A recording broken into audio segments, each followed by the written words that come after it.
All right, so you guys have been down in Coles Mountains before, and we've all experienced it at some point. Walk in Coles Mountain, beautiful summer day, maybe a little close to the edge, so it's kind of on the back of our mind.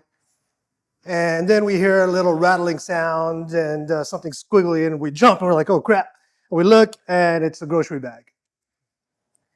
That experience in and of itself teaches you extremely valuable information of what you need to know to how to survive a lethal force encounter. What just happened was thousands of years of evolution of your survival mechanisms, and understanding how to tap into that is what I want to talk about today. Ignore this to some degree. This is my madness.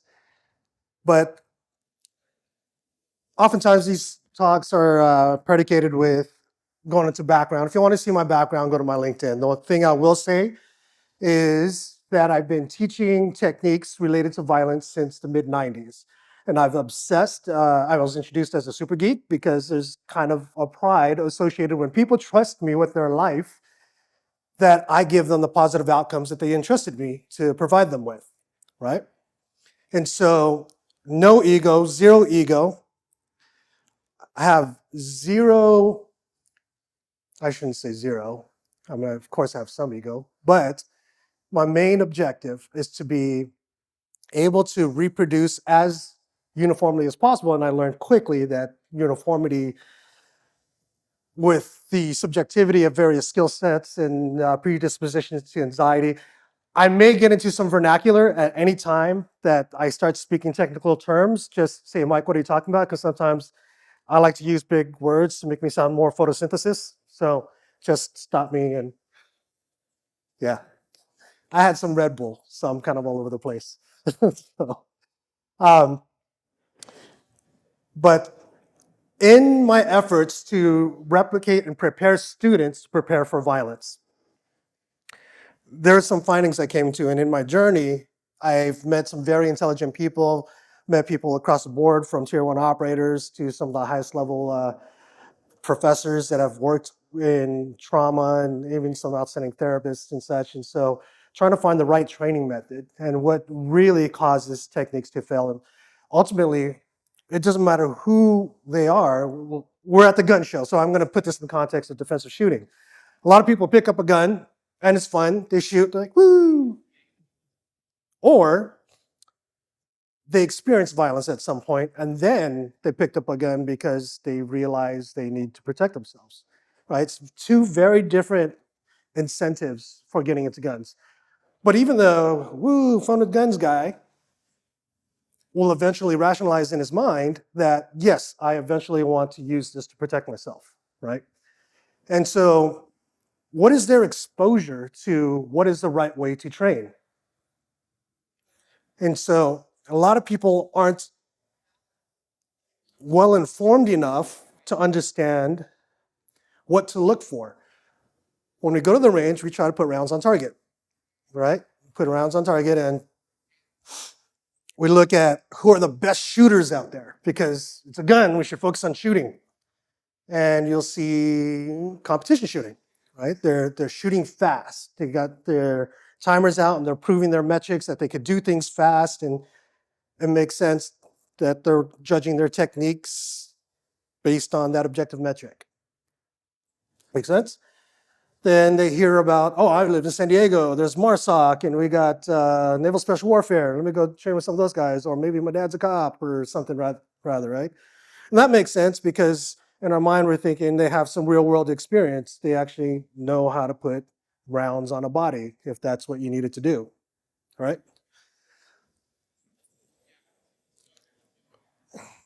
Context drives everything. And I'm going to do an exercise. It's very different being uniformed and going out and expecting certain things, right? We're going out and we're doing certain things. We're all, right now, wearing something that says something about yourself, right? I'm seeing certain shirts that provide information about who you are as an individual and what you're expecting to get into, right? But if someone came in here and just said, hey, you just won $1 million, that was kind of unexpected. That's a plot twist you didn't think I was going to go to. We thought we were going to talk about violence. It's not going to be a surprise because you guys are all here to talk about violence. That plot twist and what happens with that plot twist gets into how you process information and how you expect things to happen. So what you're seeing in me right now is my struggle to whether or not I really want to do this to you guys. I mean, this is the last talk, so we'll have it. I want you guys to visualize for me, right? That you're out there on the range and you're doing your thing. And so a lot of times an instructor will say, course of fire is this, you go do it. You have an opportunity to rehearse it in your mind and practice a few reps and get it done. Boom, awesome, yes, kill it, good job. Praise, by the way, is probably one of the worst murderers for skill development, just as a side note. False praise specifically.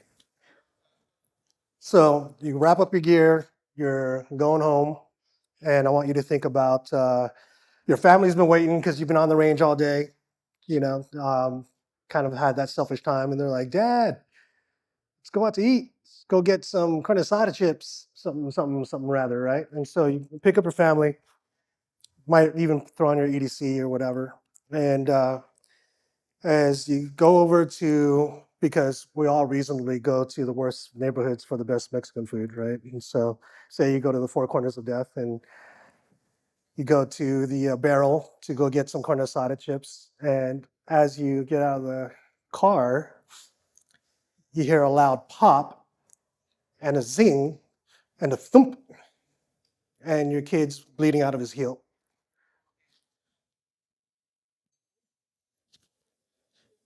And nobody really knows what's going on. But at that point, what is your likely response?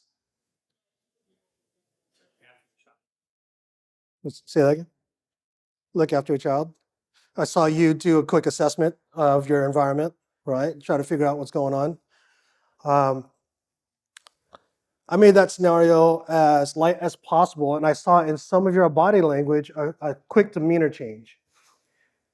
When people want to test realism, they tend to think the amount of force that's applied makes it more real.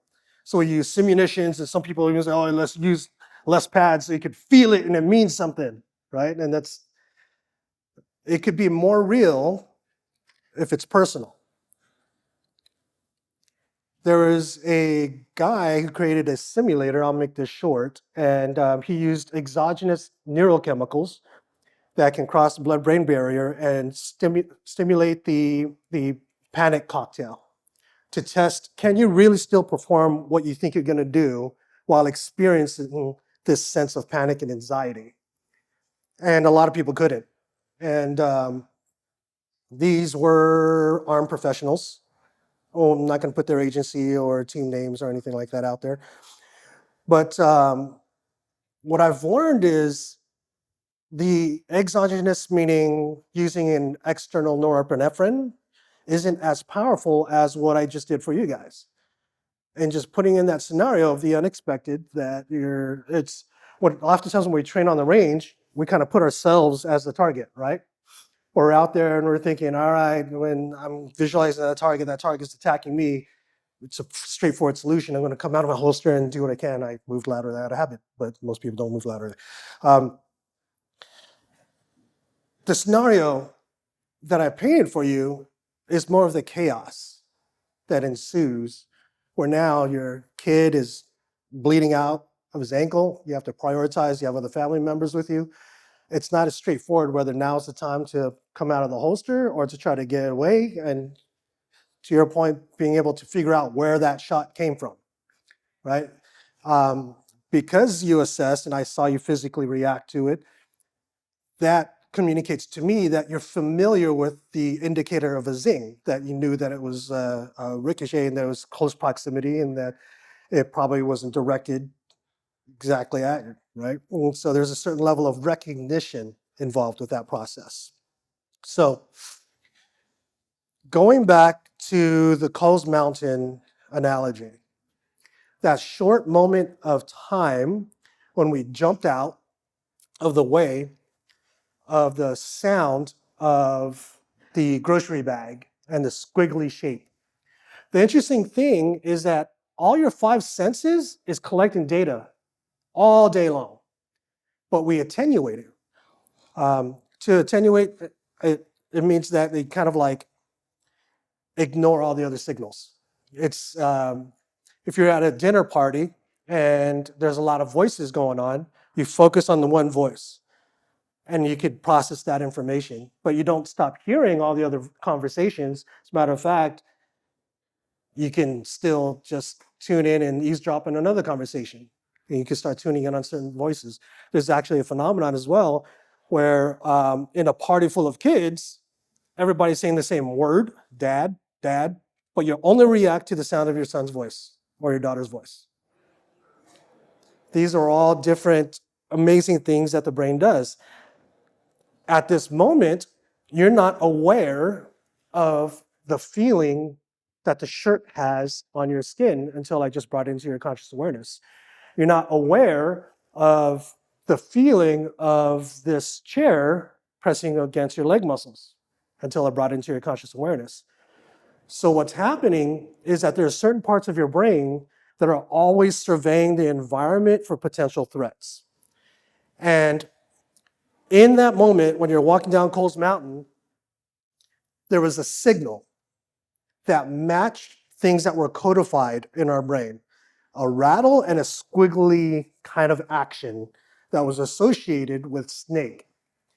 And in a very short amount of time, it triggered a survival reaction for you to create space, lower your center of gravity, get out of the way, and orient to what that was. And then you figured it out. Oh, it's just a grocery bag. This is the balance between feelings and thoughts. That feeling was fear.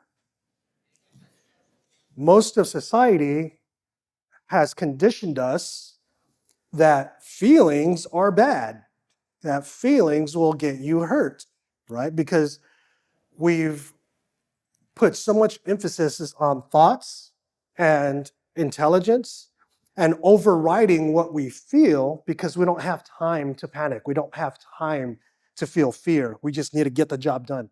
In certain circumstances, that's absolutely correct. However, the outcomes, the long-term side effects often leads to disorders, traumatic disorders. Road rage, right? Road rage is something that's very common. We just take that for granted. If anybody ever cuts you off, you might get angry. Why are you getting angry? Right? What's actually happening, what's most likely happening is the first emotion that presented was fear and vulnerability and the potential that if you had your kids in the car, that action of that other driver could have harmed you and the people inside your vehicle. Most of society has conditioned us to replace that emotion with an inappropriate emotion, which is anger. So a lot of times angry, irritable people have been conditioned to not process fear, not process emotion, right? And in a certain context, that can work, but there's a better way. The reality is emotions only last 3 to 9 seconds. I have this little graph, don't need to see it, just listen to me and follow. This is the duration, this is the intensity. When the emotion presents, it's about a 3 to 9 second wave. The only reason why it persists is because you're thinking about the past or you're anticipating something that's not real yet. You guys tracking me with that? And so when we tend to lose proper decision making, it's because we get flooded with emotion and we don't balance it with our intellect, being able to understand what it is. What we tend to do is to shut it off and overpower it with this and try to deal with that emotion later. And it starts to wire things in and screw you up. So why is balancing intellect and emotion important to peak performance? Well, what even is peak performance? So a lot of people strive for being in the zone. That's what people call flow state. Csikszentmihalyi is credited as being the godfather of flow state research, but there's a lot of people that have been researching it. And if you're not familiar with it, it's kind of like being in the zone. There's 9 dimensions. Other people expanded it, other people reduced it. But essentially, it's an automated process where there's some phenomena that happens. It's technically a biological process with different neurochemicals in the brain where you get lost in time and space because you're just getting stuff done, right? If you're in martial arts, a lot of times you're exhausted. You might be out there and you're just sparring and you've got your bell rung, you can't really think about what's happening, right? You just get in the zone and you're just responding to the stimulus as it's coming in. And so a lot of martial arts athletes can report experiencing a flow state where they're winning the match. They don't know how they're doing it, but they're just being in it. And there's no judgment. Sometimes when we're working, we're self-critical, right? Where it's like, I didn't turn my hip enough or something. That judgment starts to disrupt our performance. When you're in the zone, that starts to disappear. None of that matters. It's almost transcendent meditation to some degree, where you're just doing the work and the outcome is materializing for itself. And you lose your sense of self and you get the stimulus, you provide the response, and you start flowing. And so it's often associated with a positive experience, right? That's the 9 dimensions or more in a nutshell. There's components to it. Yeah.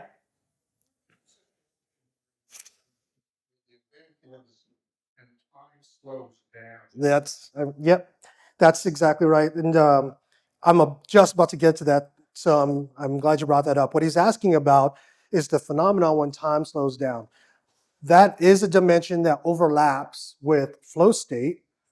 So what happens is with that neurochemical, there's brain adrenaline. Technically, it's called norepinephrine. And it goes to certain parts of your brain where your brain starts to think faster and process information faster. And when the senses come in, everything else starts to slow down because your brain and your vision is capturing things at a much higher frame rate. The interesting thing that happens is your sense of feel and proprioception isn't as compounded by that. And so, when people talk about losing motor skill under stress, right? The part that's more responsible for losing motor skill is more of the loss of hand-eye coordination, because how slow things appear to be moving, we start to try to move our hands faster. And so adrenaline is always going through us at all times of the day. And everybody's experienced this, where you're getting home, you're like, oh, I could hold my bladder until I get home. But when you get to start trying to put your key in the keyhole, you miss. And you never miss unless you gotta piss, right? And you're like, right? Knocking over stands and markers and such. And so that is one of those proof of concepts that you're experiencing some level of adrenaline that's disrupting your hand-eye coordination, right? That's something that commonly happens in violence as a survival positive. It happens when your life is on the line. It happens in motor vehicle accidents. It also happens in the flow state. There's a lot of things about flow state that is incompatible with violence, specifically because violence isn't necessarily a positive thing unless you're getting the outcome you desire, right? That's the caveat.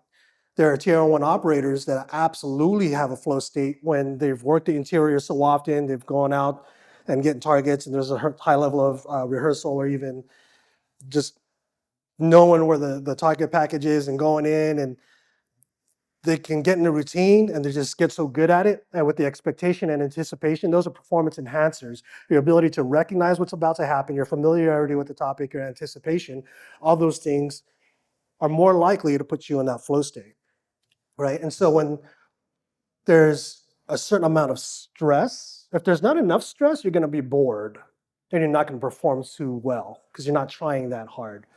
So there needs to be enough stress that it kind of spikes up a little bit and your performance gets better. But if there's more, that you enter the distress zone, and that's kind of where someone trying to kill you lives, right? Like now your kid has got a bleeding talus bone, and you got to figure out what to do to manage your other family, and everybody's running all over the place, and you start making a decision. Like it's not a good day.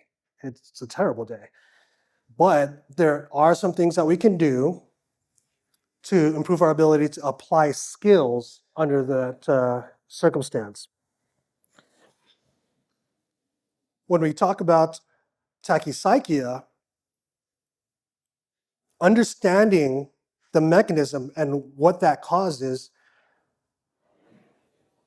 will help us select the techniques that we should practice for violence, for defensive shooting. It's not going to be the fastest.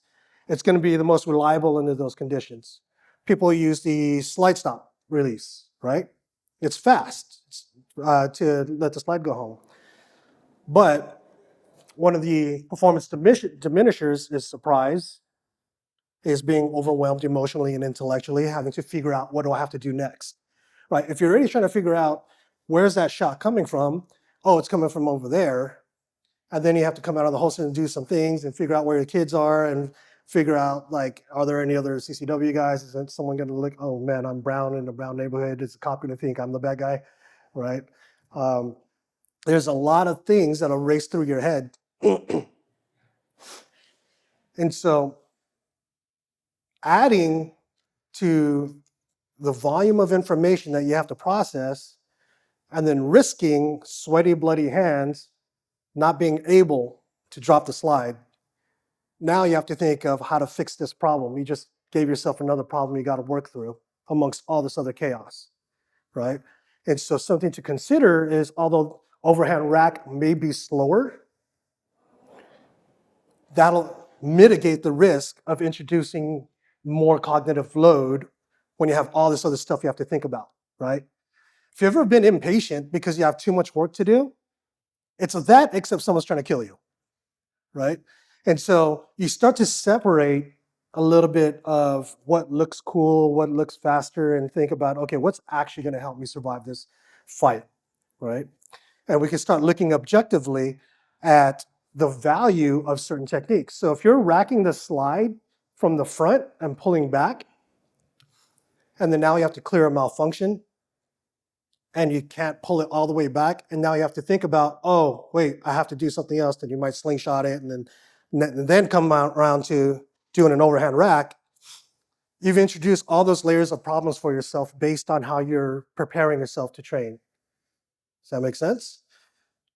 You can reduce all that workload by just overhand racking consistently every time. And we're talking for defensive shooting when someone's trying to kill you.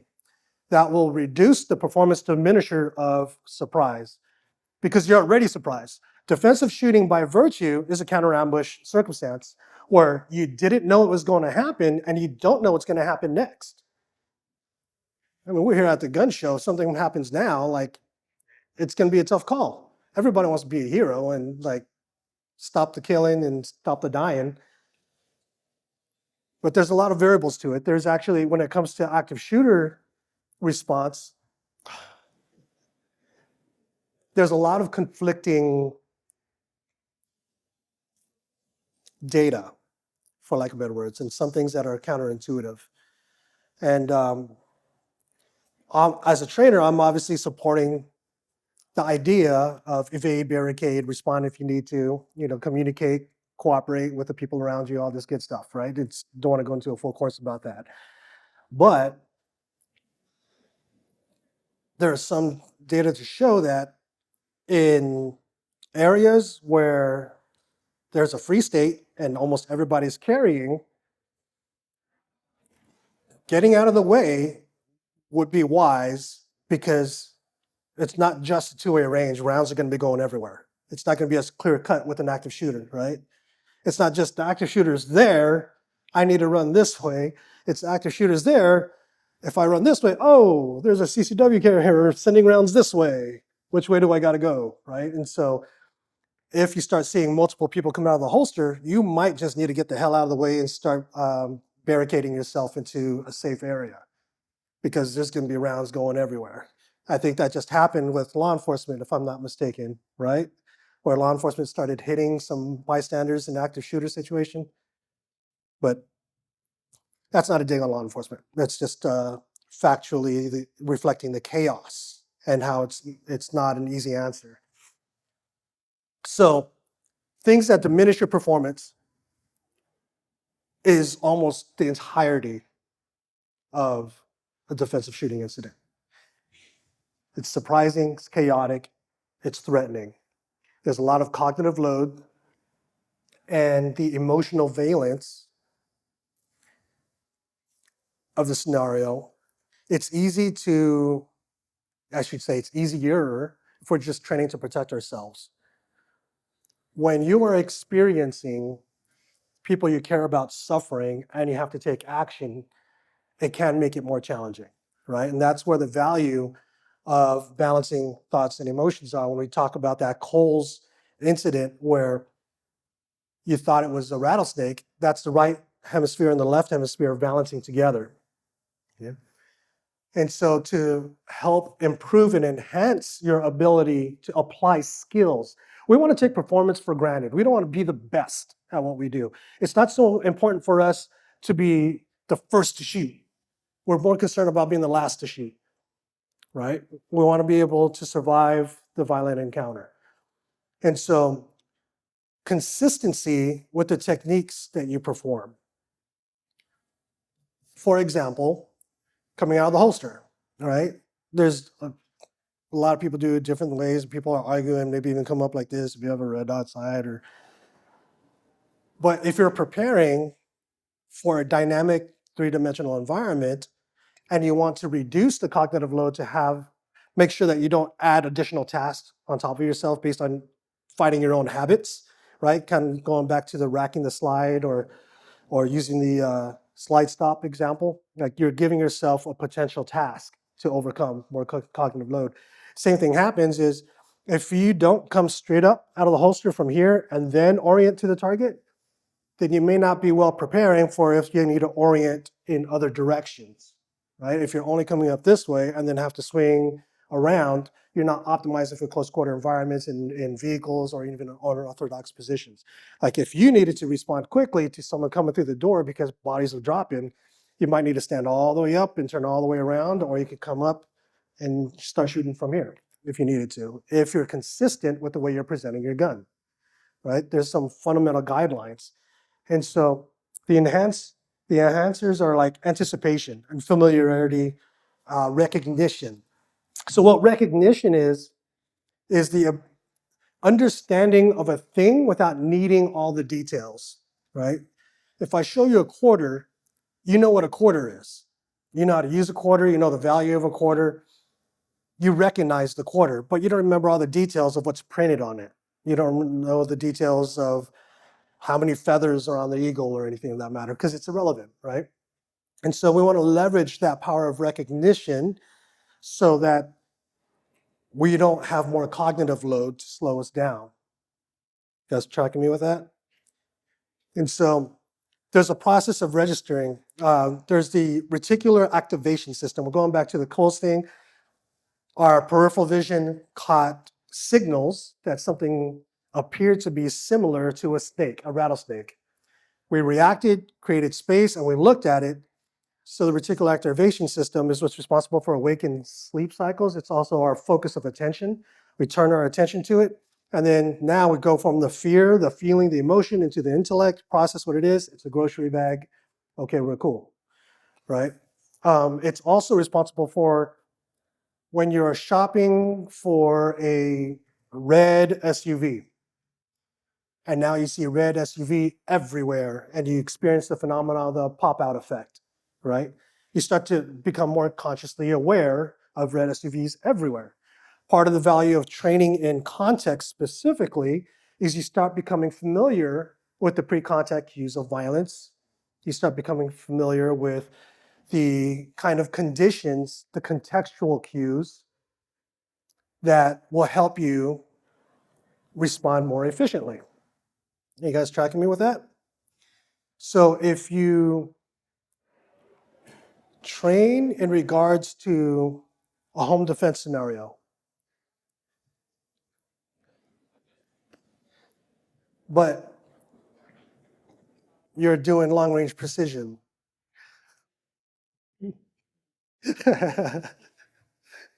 Unless you live in a house that has an 800-yard hallway, which apparently Jason does, then it may not be the best training outcome that you'll get out of doing a long-range precision class, right?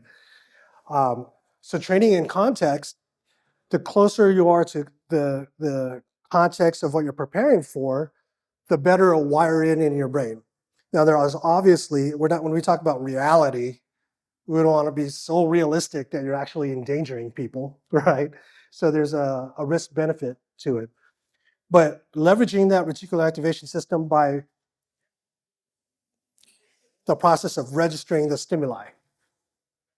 If you are able to go through a home defense simulation and think about where your kid's room is, think about where your guns are staged, think about the process of getting that indicator of someone breaking through the door and you having to go through and navigate your own household to get to a barricaded area and get to your gun, contact law enforcement. Going through all of that and then coming out and recognizing an imminent threat and stopping the threat from there, right?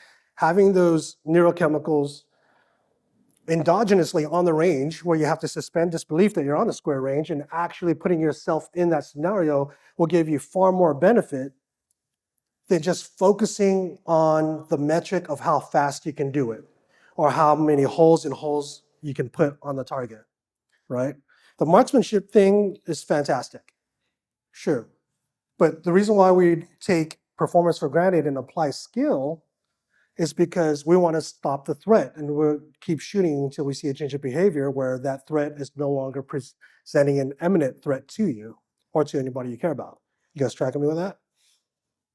So the high center chest area will affect trauma. There's only the off button going through a small area here to the lower brainstem. It's a very difficult target to hit. And if you could put rounds here and here and here and here, that's just as defensive accurate as it's almost less logical to focus on holes and holes because it's like you're trying to stop the threat by getting the same knife hole over and over again. You're not really improving the time it'll take for the guy to mechanically stop, right?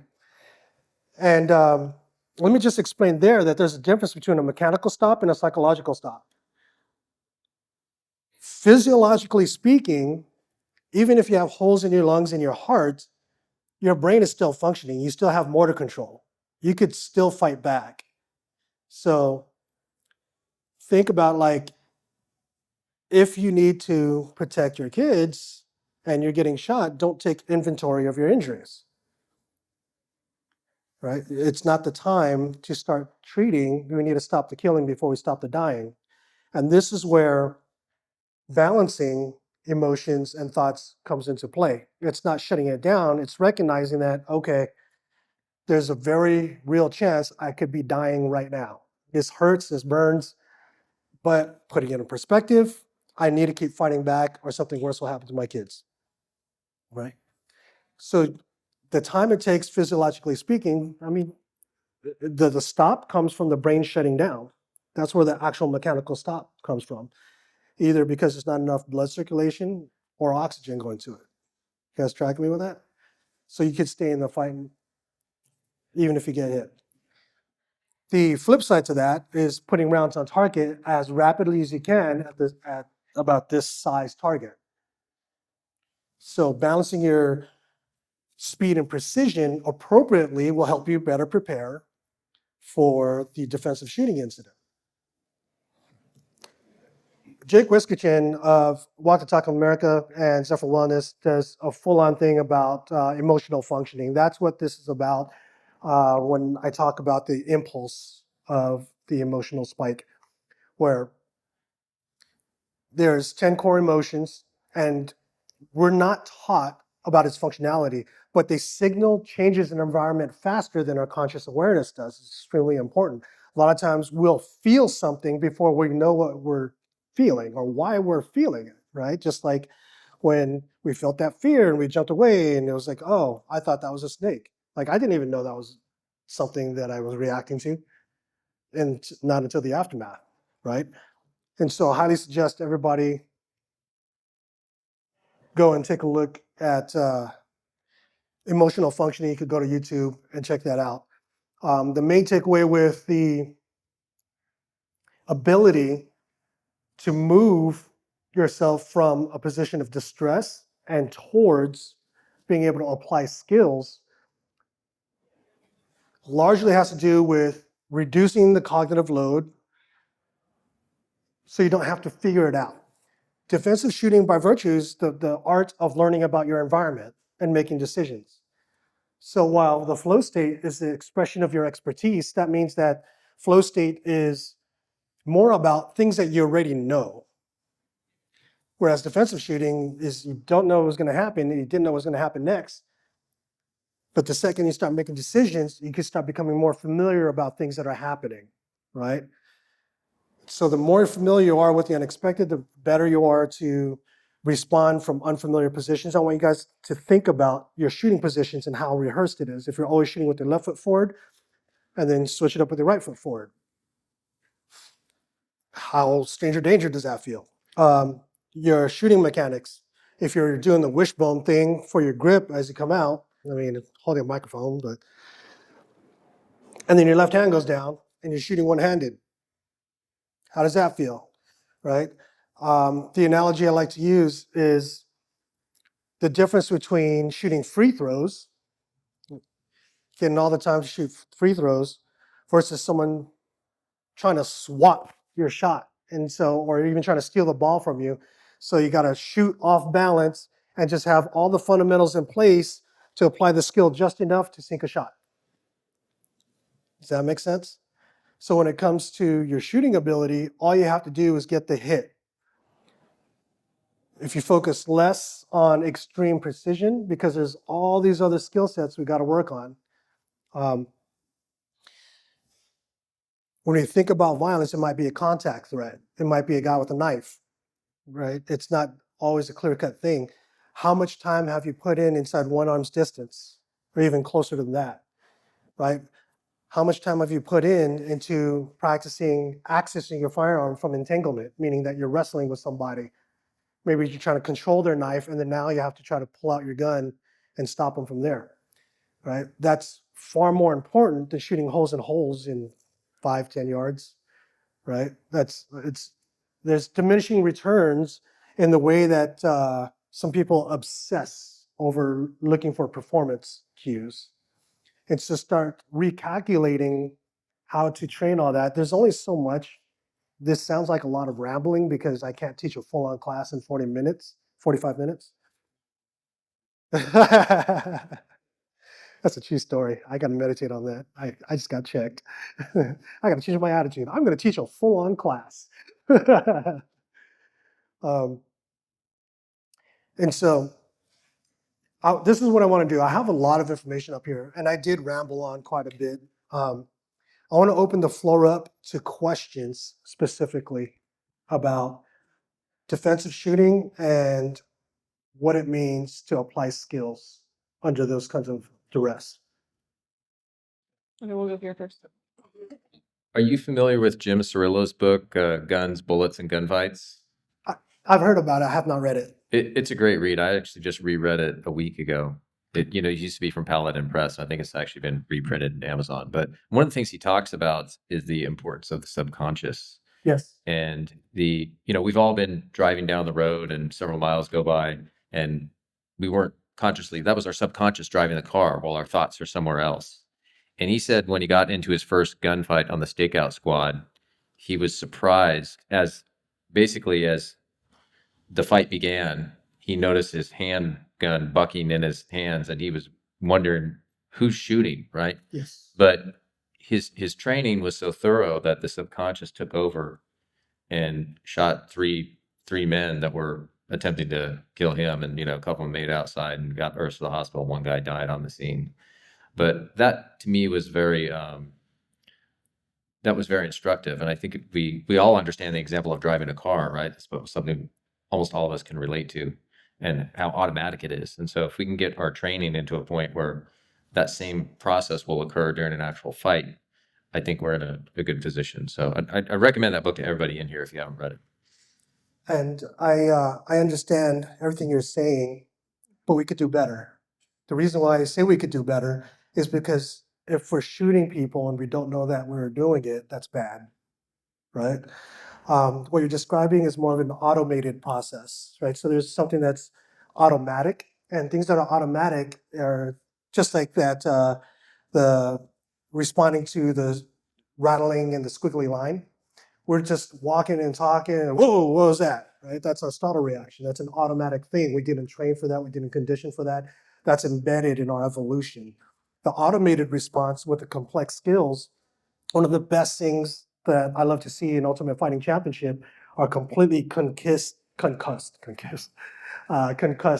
fighters start to grapple skillfully the referee while they're still unconscious, and they're concussed. They're not unconscious, they're concussed, and they're just fighting the referee very skillfully. That's kind of that automated thing, because their brain has programmed certain skill sets in there that you don't have to consciously think about it, and that's the entirety of everything of applying skills, where you're reducing the cognitive load, where instead of trying to figure out whether I'm going to do this, that didn't work, now I have to go to this, the consistency and the technique selection should all be automated from that point. 1000%. We could do a deep dive into I have all the brain chemistry. It's already written up there, literally. Everything you just talked about, I dumped it on there, but it's just such a short amount of time. Yeah.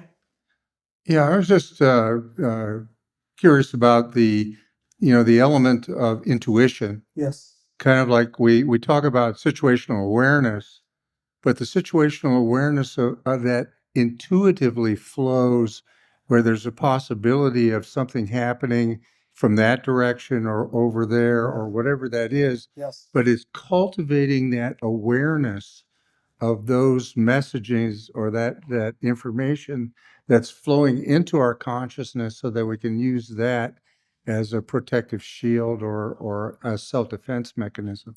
Yes, thank you so much. It's an outstanding question. I have so much rambling I want to go on to, but that's exactly kind of the formula that we're talking about. That's exactly the analogy that we had. What happens is when we're walking down coals, we're not paying attention, and then intuitively we reacted to the little squiggly thing, right? So now that's like getting more into the evolutionary aspects of our intuition, where whether it's a saber-toothed tiger that's going to come out and jump out, or if it's a snake or something rather, to be able to leverage that for defensive shooting and situational awareness, we have to train the reticular activation system to recognize certain cues, right? And this is something I do for travel security when I consult with clients who travel overseas. There's different kinds of criminal behaviors, different dynamics to it. If we're talking specifically about violence, and I was a bouncer in Gaslamp for like 5 years, from 2000 to 2005 or something like that. And you have the baseline in the nightclub.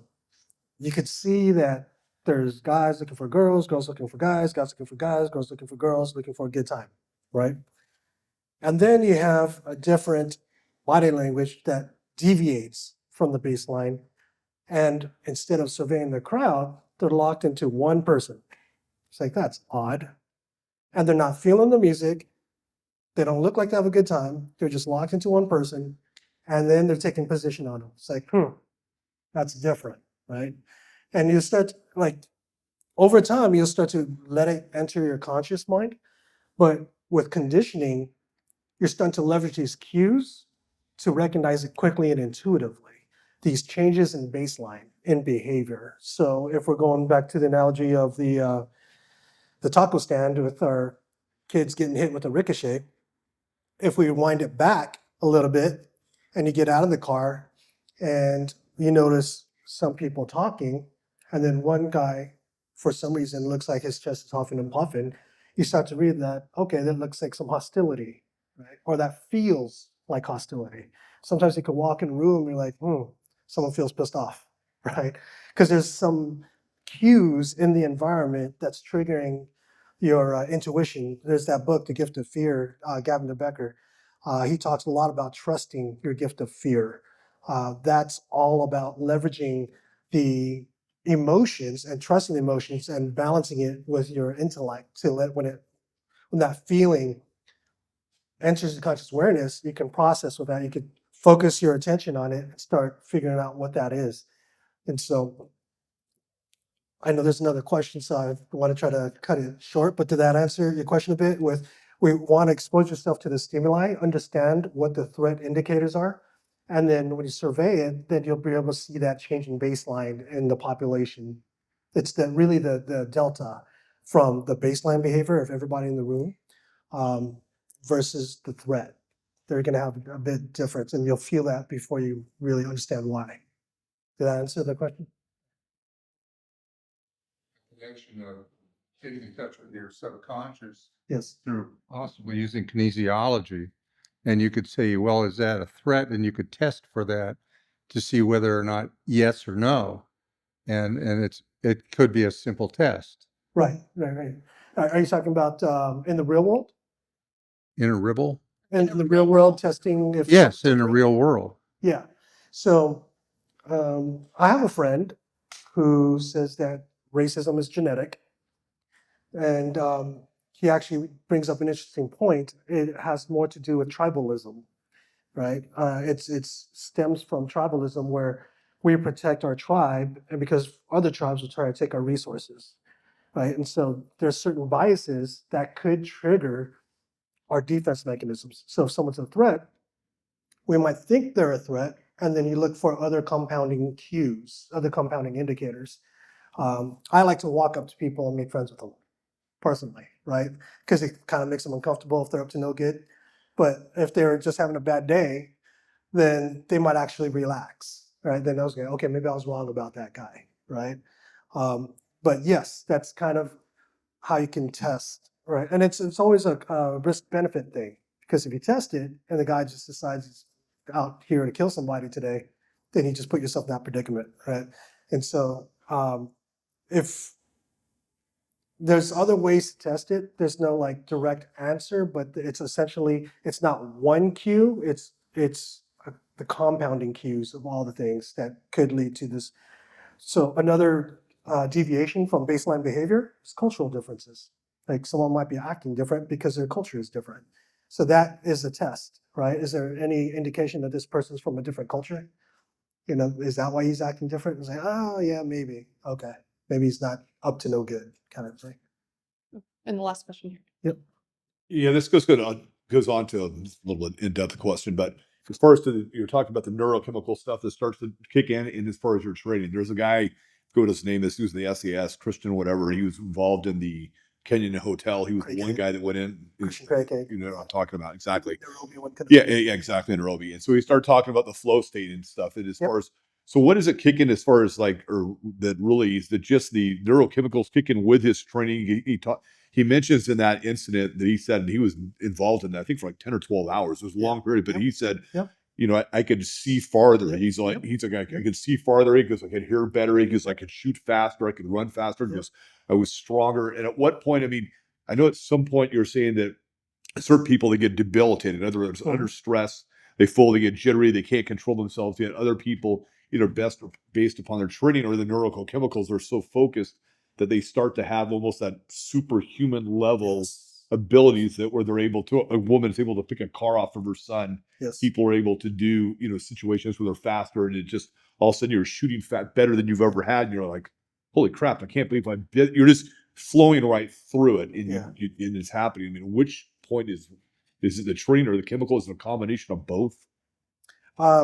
It's biology, right? And so there's a lot to unpack in everything you said, and I want to try to address all of it. The body has governors to keep us alive, right? What I mean by that, it's like when your vehicle has a governor that only allows you to go so fast, but you could go faster at the risk of breaking everything apart, right? So it's kind of the same thing. When you go for your maximum deadlift, And this is something you guys could try. I experimented with it and it was wild, right? Um, you go for your max deadlift and you're like, that's all I got. You try to put more weight on there, you're like, oh, I can't do it. I can't do it. It's the governor kicking in. What you described with the mother lifting up a car is called hysterical strength. It's a phenomenon that happens during hysteria where it secretes a specific neurochemical compound that actually turns the governor off a little bit so you don't feel the pain as much. It's kind of like the CO2 detectors that you can hold your breath longer. You just got to get past the CO2 detector that make you want to get some more oxygen in, right?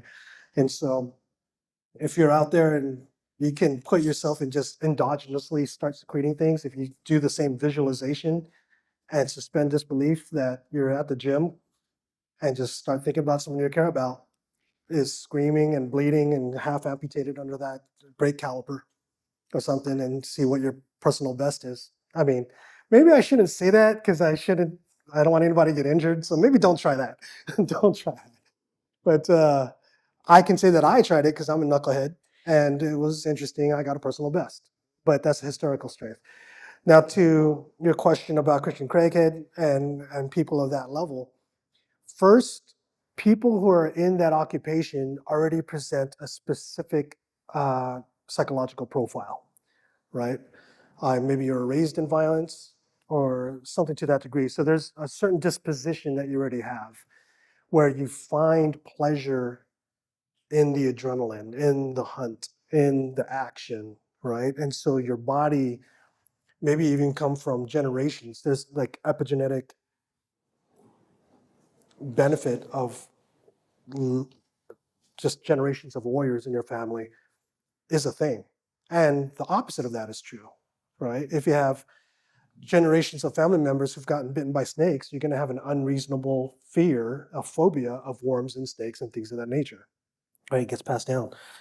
And so I can't say exactly what's happening with Nairobi 1 Kenobi, but I can describe things similar to that where the tachycyclia, the slow motion time, everything locks in. I drew that up here. And so this is kind of like a bullet. Now that I look at it, I should probably be better with my art. It's a bullet, okay? It's supposed to be a bullet. But yeah, the norepinephrine, that's the gunpowder, right? That's the motivation. God damn it, I can't get past the drawing now. Dopamine is going to be like a lot of people associate dopamine with the feel good chemical, right? The reward chemical. But it also gives you on the right track. And then you have the acetylcholine, which is your focus of attention.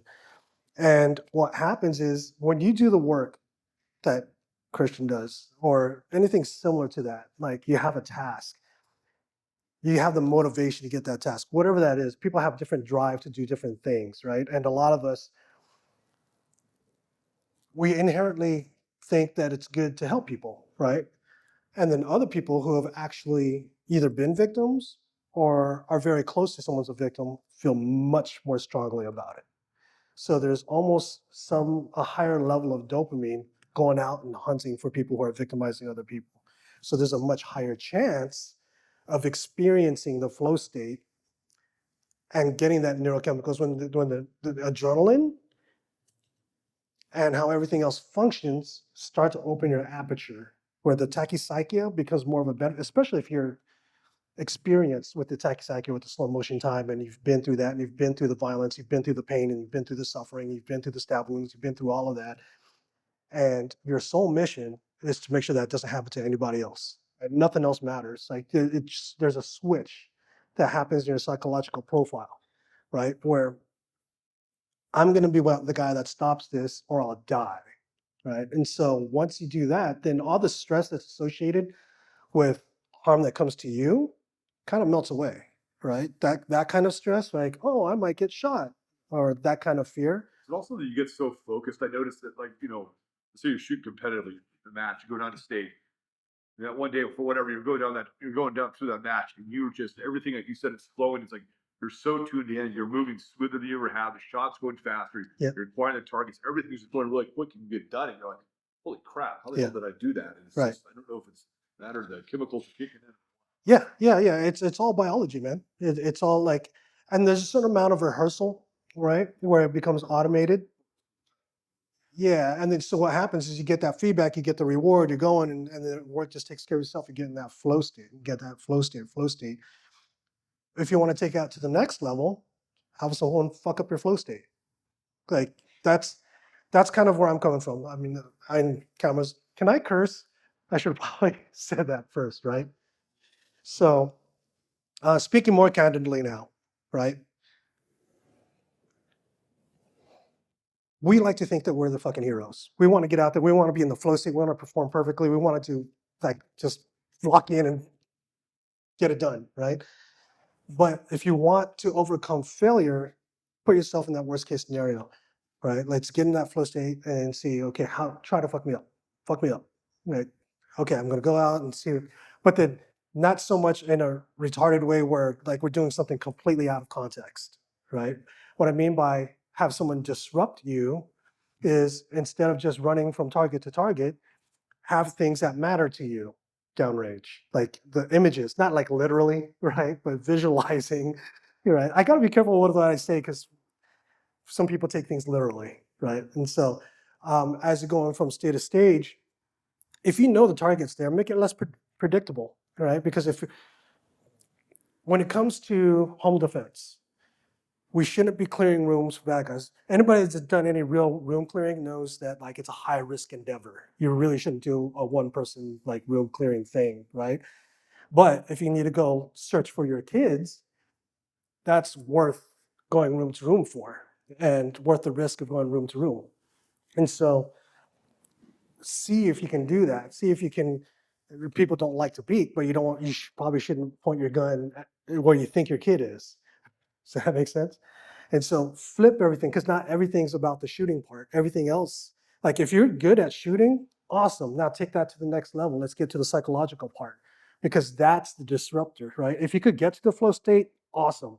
Now test the resilience of your flow state. Put that pressure test on there, put the red team on there. There's specific ways to do it intelligently and safely. That's the key thing. But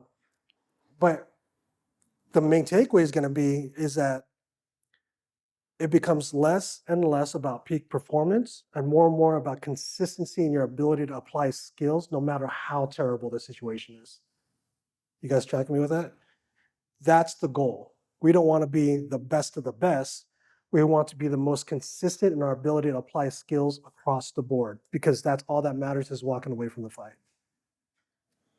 Cool? We'll go right over that if you want. Sure. Sure. Yeah.